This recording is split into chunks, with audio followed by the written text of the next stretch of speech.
Bonjour et bienvenue sur France 24 et sur Radio France Internationale. Notre invité aujourd'hui est Ousmane Sonko, c'est le président du PASTEF. C'est d'ores et déjà un candidat déclaré à l'élection présidentielle prévue en 2024 au Sénégal. Et avec moi pour cette interview, Christophe Boisbouvier de RFI. Ousmane Sonko, bonjour. Bonjour M. Boisbouvier. Bonjour M. Perelman. Monsieur Sonko, vous êtes accusé de viol par une employée d'un salon de massage de Dakar, une accusation que vous niez farouchement. C'est un cas qui dure depuis presque 2 ans maintenant. Une question toute simple, toutefois. Pourquoi est-ce que dans cette procédure, vous avez refusé un prélèvement d'ADN? Parce qu'après tout, ça aurait pu clarifier les choses une fois pour toutes. D'abord, on n'est pas en face d'un dossier judiciaire, on est en face d'un complot d'État. Et la procédure a établi le contrôle. Vous savez, un des éléments les plus importants, c'est qu'il y a eu un rapport interne de la gendarmerie, commandité par l'ancien commandant-chef de la gendarmerie. Et ce rapport a établi qu'il y a eu un complot d'État qui a commencé avec des proches du président de la République, Macky Sall, et qui s'est poursuivi jusqu'au président lui-même.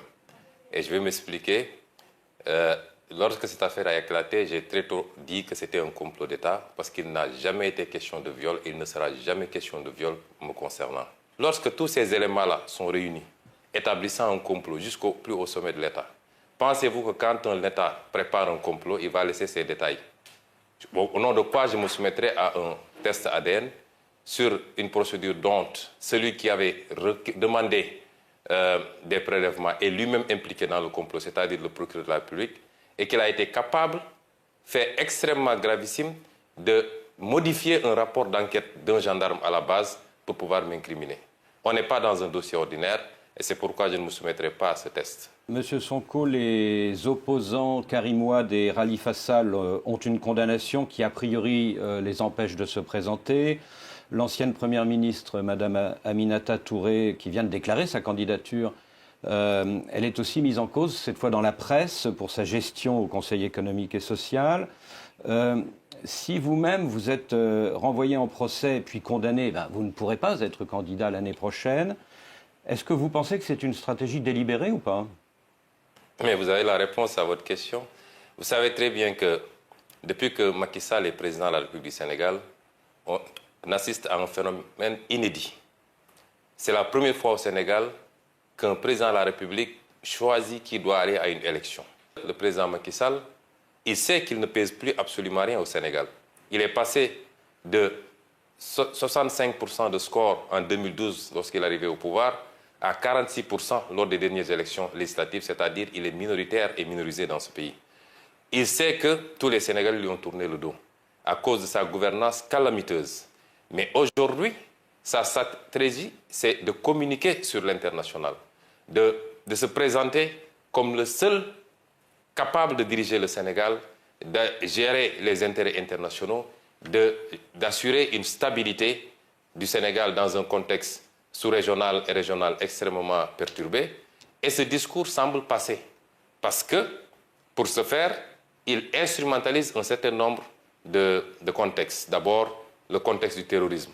Aujourd'hui, Macky Sall présente son opposition au sein de l'Union européenne, au sein de l'Occident, de la communauté internationale, comme une opposition irresponsable, terroriste, une opposition qui veut déstabiliser le pays, une opposition qui serait contre les intérêts des Occidentaux. Le tableau que vous avez dressé est vrai, vous pouvez élargir la liste. Aujourd'hui, Barthélémy Diaz, maire de Dakar, est sous le coup d'une condamnation. Et il est à la dernière phase, la cassation. Si la condamnation est définitive, non seulement il ne peut pas candidater, mais ses mandats de maire de Dakar et de député de l'Assemblée nationale sont compromis. Beaucoup d'autres opposants sont aujourd'hui dans ce cas-là. Qui donc va compétir en 2024 contre le candidat de Macky Sall parce que lui n'a pas le droit d'être candidat?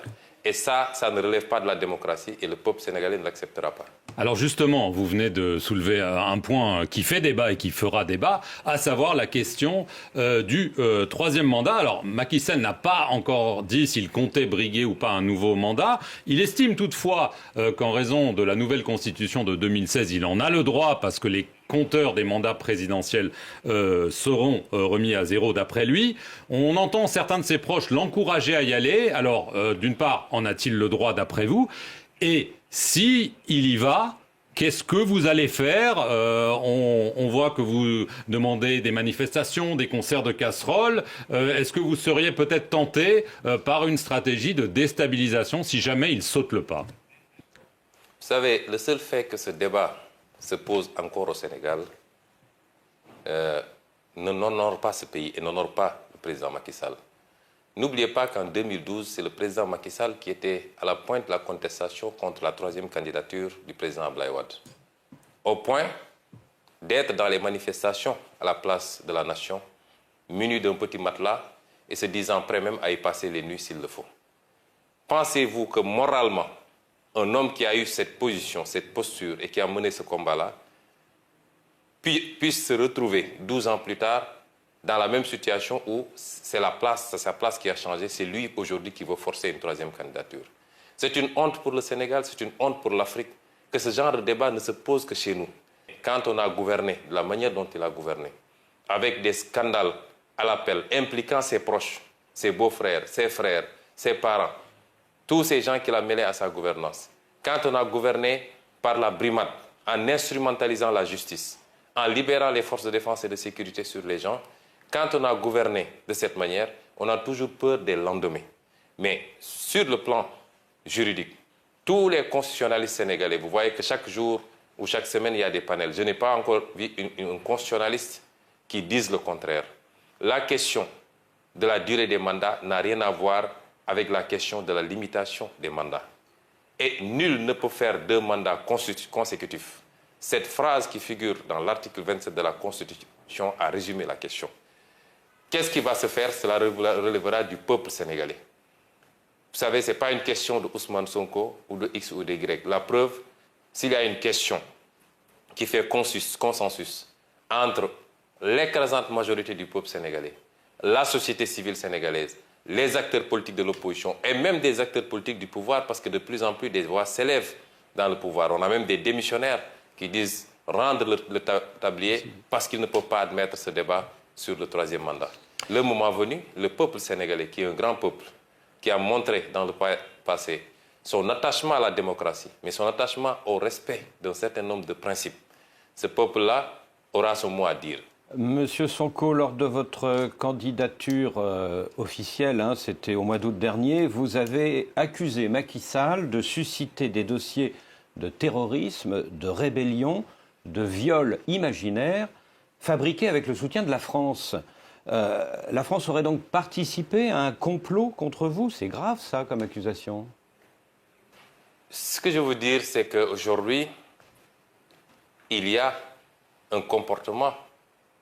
Pourquoi on l'avait dit justement? C'était que parce que vous, en tout cas un de vos organes, en l'occurrence France 24, RFI, s'était déplacé à Dakar pour faire un reportage tendancieux contre ma personne en essayant d'exploiter ce dossier de viol.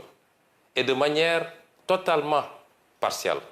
Et aujourd'hui, lors des dernières discussions, en tout cas, des échanges qu'on a eu hier avec des responsables de RFI, eux-mêmes reconnaissent ce traitement tendancieux.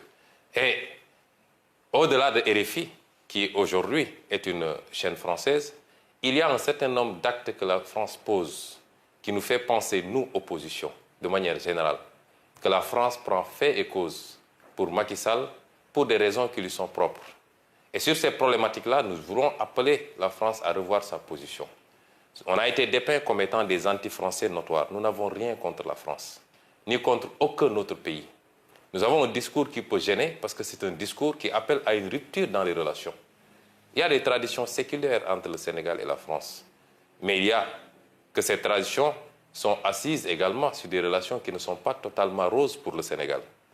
Nous sommes au XXIe siècle. Le monde est en train de changer, je l'ai dit tantôt. La carte géopolitique du monde doit appeler chacun à revoir son attitude. Il ne s'agit plus de placer un président, de lui apporter un total soutien, tant qu'il accepte la coopération telle que vous la voulez ou telle que vous l'entendez. Nos pays aspirent à autre chose et nous voulons continuer des partenariats, mais dans le sens d'un partenariat gagnant-gagnant. Et ça appelle à une révision d'un certain nombre d'axes, au niveau économique surtout, mais également sur beaucoup d'autres plans. Sur le plan international, c'est qu'il y a un fait inédit. Depuis quelque temps, nous nous rendons compte que la communauté internationale établie au Sénégal semble avoir même peur d'entrer en contact avec l'opposition. Et à chaque fois que c'est programmé, que ce soit l'Union européenne ou toutes les autres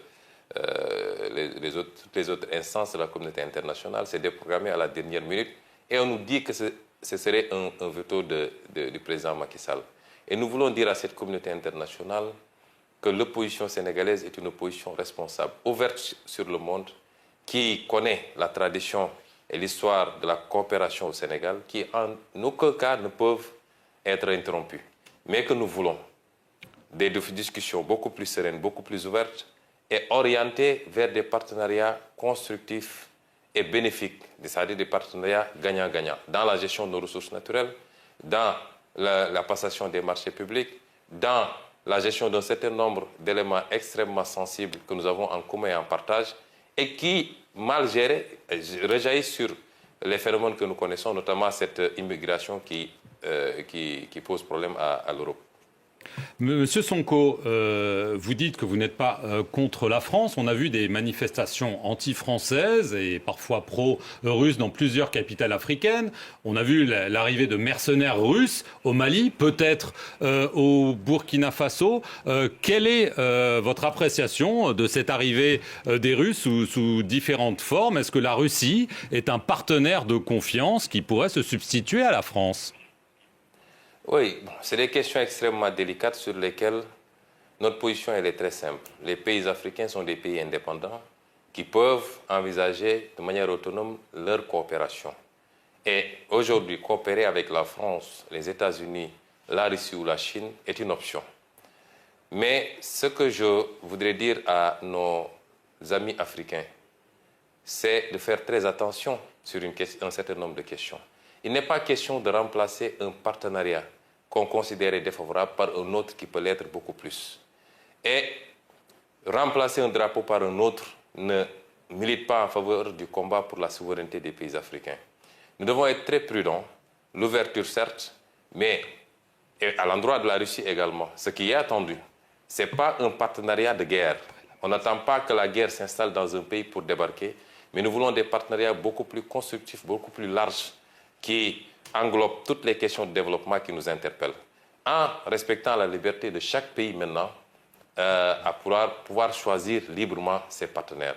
Et aujourd'hui, ce qu'on voit souvent dans certains pays africains avec beaucoup d'euphorie, me semble ne pas aller dans ce sens-là, c'est-à-dire on n'est même pas dans cette situation d'assumer une conquête légitime de souveraineté, mais on est dans le remplacement. Et est-ce que ce qu'on remplace est-ce que ce par quoi on remplace vaut mieux que ce qu'on remplace? Je n'en suis pas totalement sûr. Et nous devrions traiter ces questions avec beaucoup plus de sérénité, beaucoup plus d'analyse prospective et non pas de manière émotionnelle comme on a l'habitude de faire ici en Afrique. Merci, M. Ousmane Sonko, de nous avoir accordé cet entretien. Et merci à vous de nous suivre sur nos deux chaînes, France 24 et Radio France Internationale.